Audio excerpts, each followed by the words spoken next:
வணக்கம் அன்பர்களே, நண்பர்களே. இந்த வீடியோ மூலிமா ரிஷபராசி நேயர்களான அத்துணை பேரையும் அத்துணை அன்பு நெஞ்சங்களையும் மறுபடி சந்திப்பதில் மிக்க மகிழ்ச்சி அடைகிறேன். புத்தாண்டு பலன்கள் வரிசையில் 2024ஆம் ஆண்டு புத்தாண்டு பலன்கள் வரிசையில் என்னென்ன மாற்றங்கள் நிகழும், எந்தெந்த ராசிக்கு மற்றும் அந்த ராசிக்கு உண்டான நல்லது என்ன, எதில் ஜாக்கிரதையாக இருக்கணும், அதை பற்றி பேசிட்டு வரும். அந்த வரிசையில் இன்றைக்கி நம்ம பேச போகிறது ரிஷபராசி. ரிஷபம் காலபுருஷனுடைய 2ஆம் வீடு, சுக்கிர பகவான் ஆட்சி பெறக்கூடிய வீடு, சந்திரன் உச்சம் பெறக்கூடிய அற்புதமான ஒரு வீடு. ரிஷபராசியில் பொதுவாக பிறந்தவங்க முக லட்சணத்தை பெற்றிருப்பார்கள். 198% பேர் ரிஷபராசியில் பிறந்த ஆணாக இருக்கட்டும் பெண்ணாக இருக்கட்டும் முக வசியம், முக லட்சணம், முக அழகு இது இயற்கையாகவே அமைய பெற்றிருப்பார்கள். அது மட்டும் இல்லாமல் சிந்தனை ஓட்டிகிட்டே இருக்கும், அவங்களுக்கு ஒரு இடத்துல நிற்காது. தூக்கம் சரியாக வராது, மனசில் இருக்கக்கூடிய எண்ணங்கள் அளவாயும். மற்றவர்களுக்கு அதிகமாக உதவக்கூடிய ராசி என்றால் அது ரிஷபராசி. அதிகமாக மற்றவர்களால் ஏமாற்றப்படக்கூடிய ராசி என்றாலும் கூட அது ரிஷபராசி. மற்றவர்களிடையே கோமாளி என்ற பேர் வாங்கக்கூடிய ராசியும் ரிஷபராசி தான்.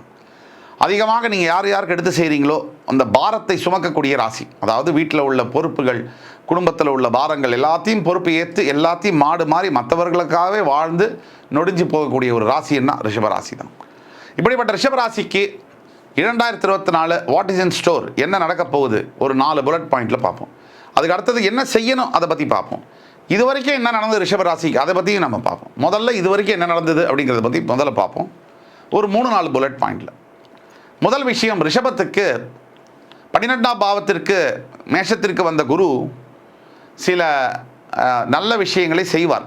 அதாவது உங்கள் அஷ்டமாதிபதி 12 இருக்கும்போது விபரீத ராஜயோகம், குரு முழு சுபகிரகம் என்பதனால் ரிஷபராசிக்கு 12ஆம் இடத்துல போகும்போது நிறைய படிப்பில் படித்து கொண்டிருக்கிற மாணவர்கள் மாணவியர்களுக்கு வாய்ப்புகளை அதிகப்படுத்துவார். அதாவது படிக்கிறதுக்கு உண்டான வாய்ப்புகள், பெரிய ஸ்டடீஸ் படிக்கிறதுக்கு உண்டான ஸ்கோப், அதில் என்ட்ரன்ஸ் எக்ஸாமில் பாஸ் பண்ணி அட்மிஷன் போன்ற அருமையான நிகழ்வுகளை ஏற்படுத்துவார். அதற்கு அடுத்தபடியாக உங்களுடைய ராசிக்கு 10ஆம் இடம் என்று சொல்லக்கூடிய கும்பராசியில் சனி பகவான் இருப்பதனால் உங்களுக்கு ராஜயோகாதிபதி, அவர் 9ஆம் இடத்துக்கு அதிபதி, அது 10ஆம் இடத்தில் இருப்பதனால் நிறைய தோல்விகளிலிருந்து மீண்டு வரக்கூடிய தன்மையை ரிஷபராசிக்கு ஏற்படுத்துவார். பல பிரச்சனைகளை சிக்கி மாட்டி இத்தனை ஆண்டுகளாக தவித்து கொண்டிருந்த ரிஷபராசி நேயர்களுக்கு இப்போ என்ன நடக்குது அப்படின்னா ரிவைவல் பீரியடாக இருக்குது.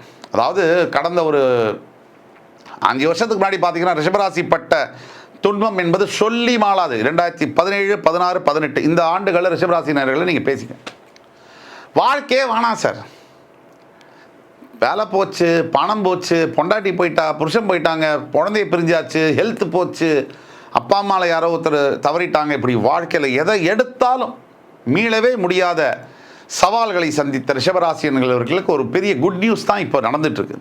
ரிவைவல், ரீஜெனுவேஷன், மறுபடி ரீஹாபிலிட்டேஷன் அப்படின்னு சொல்லக்கூடிய வாழ்க்கை மறு சீரமைப்பு பண்ணக்கூடிய பணிகள் நடந்துட்டுருக்கு. ஆனால் அந்த ரிஷபராசி அன்பர்கள் அதனால் முழுசாக தேறி வந்தாங்கன்னா இல்லை, இன்னும் சில ரிஷபராசி என்பர்கள் அவதிகளை தான் இருக்காங்க.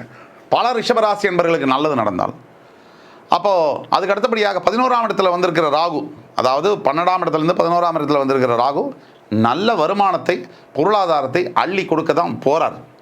பல ரிஷபராசி அன்பர்களுக்கு ஆல்ரெடி அது ஆரம்பிச்சிருக்கும். சில ரிஷபராசி அன்பர்களுக்கு தனிப்பட்ட ஜாதகம் காரணமாக இது மாறுபடும். உங்களுடைய 5ஆம் இடத்துல இருக்கக்கூடிய கேது தான் உங்களுக்கு பிரச்சனை. எந்த காரியத்தை எடுத்தாலும் தடங்கள் ஏற்படுது. எதுவுமே நினச்ச மாதிரி நினச்ச நேரத்தில் நினச்சபடியில் நடக்கிறதில்ல. முதல்ல ஃபெயிலியரு, 2வது ஃபெயிலியர், 3வது அட்டெம்ப்ட் ஃபெயிலியர், 4வது அட்டெம்ப்ட் ஃபெயிலியர், 5வது அட்டெம்ப்ட் அது நல்லது நடந்தால் என்ன, நடக்கலைன்னா என்னங்கிற அளவுக்கு உங்கள் மனசு நொந்து போயிடுது. அப்படிப்பட்ட அமைப்பில் நீங்கள் வாழ்ந்து கொண்டிருக்கீங்க. இது நடந்தது. 2024 2 முக்கிய கிரக நிகழ்வு, ஒன்று குரு பயிற்சி, ஒன்று சனியுடைய வக்ரகதி மற்றும் நேர்கதியாக மாறுறது. குரு பயிற்சியானது ஏப்ரல் 22, 2024 நிகழ்ந்து மறுபடி ஜூன் மாதம் அவர் வக்ரகதி அடைந்து மறுபடி அக்டோபர் நவம்பரில் நேர்கதி அடைகிறார் உங்கள் ராசியில். அடுத்தது உங்களுடைய சனி 10ஆம் இடத்துல இருக்கக்கூடிய கும்பத்தில் வக்ரகதி ஜூன் மாதம் அடைஞ்சு மறுபடி நவம்பரில் வக்ர நிவர்த்தி ஆகிறார். இந்த 2 நிகழ்வு தான் முக்கிய நிகழ்வாக கருதப்படுகிறது. கச்சாமுச்சான மற்றதெல்லாம் எடுத்துக்க வேண்டாம், முக்கியமான இந்த 2 எடுத்துப்போம். முக்கிய நிகழ்வுகள், நிறைய மாற்றங்களை இன்ஃப்ளூயன்ஸ் பண்ணக்கூடிய இந்த 2. இந்த சனி பகவான், முதல்ல சனி பகவானை பற்றி பேசுவோம். 10ஆம் இடத்துல அவர் வக்ரகதி அடைவது நல்லது உங்களுக்கு. இந்த ஜூன் முதல் நவம்பர் வரை தொழில் அபிவிருத்தி, தொழில் தொடங்குவேன், சனி பகவானுடைய தொழில் தொடங்குவேன், ரியல் எஸ்டேட்டு, பாலிடிக்ஸு, விவசாயம், ஹோல்சேல் டீலர்ஷிப்பு, தண்ணி can supply, washing liquid agency எடுக்கிறேன், இந்த மாதிரி தொழில்களில் நீங்கள் பண்ண போகிறீங்கன்னு சொன்னால் முதல்ல நீங்கள் ஜூன் மாதம் அதை ஸ்டார்ட் பண்ணுறதுக்கு பிளான் பண்ணிக்கோங்க. நவம்பர் மாதத்துக்குள்ளே பெரிய டீலிங் ஏதாவது வருது, ரியல் எஸ்டேட் சம்மந்தப்பட்ட டீலிங், அரசியல் சம்மந்தப்பட்ட நீங்கள் பதவி கிடைக்க போகுதுன்னா அந்த நேரத்தில் முயற்சி பண்ணுங்கள், கட்டாயம் கிடைக்கும்.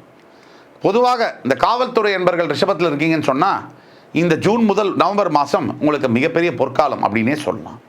அடுத்தபடியாக இந்த குரு பகவானுடைய பயிற்சி ஏப்ரல் 22ஆம் தேதி, அதாவது உங்கள் ராசிக்கே பெயர்றார். ஏப்ரல் முதல் ஜூன் மாதம் வரை ராசிக்கு பெயரக்கூடிய குரு ஜென்ம குருவாக வருகிறார். அந்த ஜென்ம குரு எப்பவுமே அவ்வளவு நல்லதில்லை, எஸ்பெஷலி உங்கள் ராசிக்கு. உடல் உபாதைகளை ஏற்படுத்தலாம், பாயிண்ட் நம்பர் 1.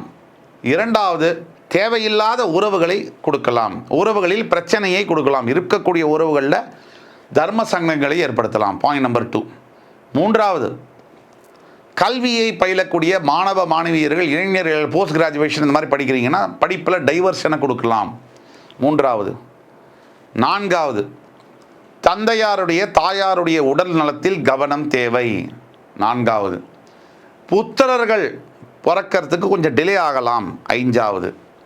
ஆறாவது, புத்திரர்கள் ஏற்கனவே இருக்கக்கூடியவர்களுக்கு புத்திரர்களால் பிரச்சனையோ இல்லை புத்திரர்களுக்கே பிரச்சனை, குழந்தைகளுக்கே பிரச்சனை இல்லை குழந்தை மூலியமாக பிரச்சனை கண்டிப்பாக வரக்கூடிய வாய்ப்புகள் அதிகமாக இருக்குது.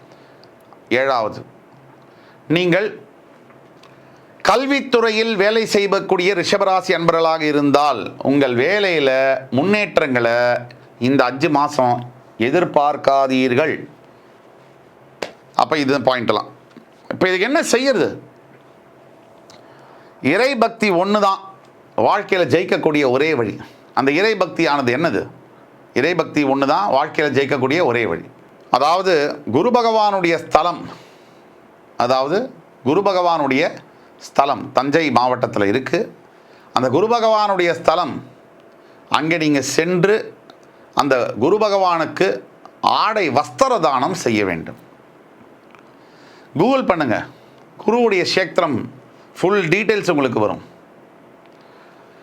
அந்த ஸ்தலத்துக்கு சென்று அந்த குரு பகவானுக்கு தட்சிணாமூர்த்தி சுவாமிக்கு வஸ்திர தானம் செய்ய வேண்டும். அதை தவிர குருமார்கள் ஸ்தலம், பஞ்சமுக ஆஞ்சநேயர் ஸ்தலம் இருக்குது. எங்கே இருக்குது? திண்டிவனம் போகிற ரூட்டில் பாண்டிச்சேரியில் இருக்குது. திண்டிவனத்தில் பாண்டிச்சேரி போகிற ரூட்டில் இருக்குது. அந்த அதாவது ஒரு எத்தனை அடி, 32 அடி ஆஞ்சநேயர்னு நினைக்கிறேன். அவரை போய் தரிசனம் செய்யணும்.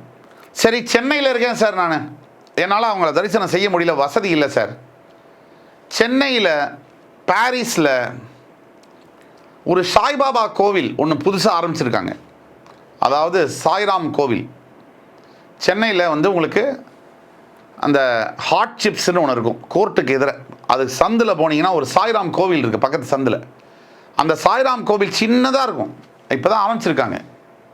அந்த கோவிலுக்கு நீங்கள் சென்று உங்களால் இயன்ற அன்னதானம், தினமும் அன்னதானம் பண்ணுறாங்க அந்த கோவிலில்.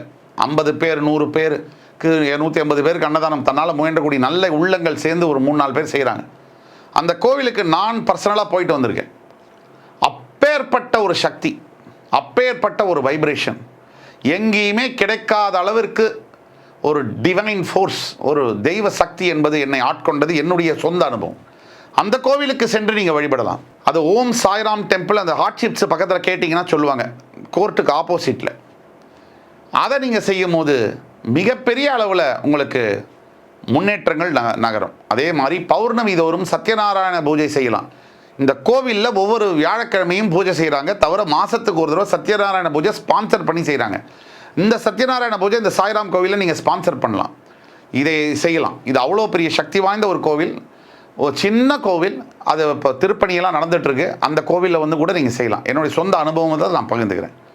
ஆக குருமார்களுடைய ஸ்தலம், குருமார்களுடைய மந்திரம், இப்போ நான் சொல்லக்கூடிய குரு பகவானுடைய காயத்ரி மந்திரம், இது ஒன்று தான் உங்களுக்கு ரக்ஷையாக இருக்கும். தினமும் மினிமம் 21 முறை காலையில் சீக்கிரமாக எழுந்து குளித்து சுவாமிக்கு விளக்கேற்றி பாராயணம் செய்யணும். ஓம் விருஷபத்வஜாய வித்மஹி கிருணிஹஸ்தாய தீமஹி தன்னோ குரு பிரச்சோதயாத்.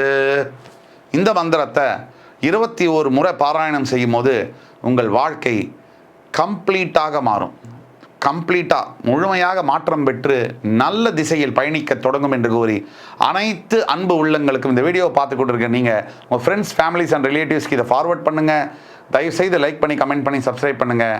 அனைத்து அன்பு உள்ளங்களுக்கு மறுபடி அடுத்த காணொலியில் உங்களை எல்லாம் சந்திக்கும் வரை உங்களிடமிருந்து விடைபெறுவது உங்கள் ஜோதிட கலாநிதி சுபாஷ் பாலகிருஷ்ணன். நன்றி, வணக்கம், வாழ்க வளமுடன்.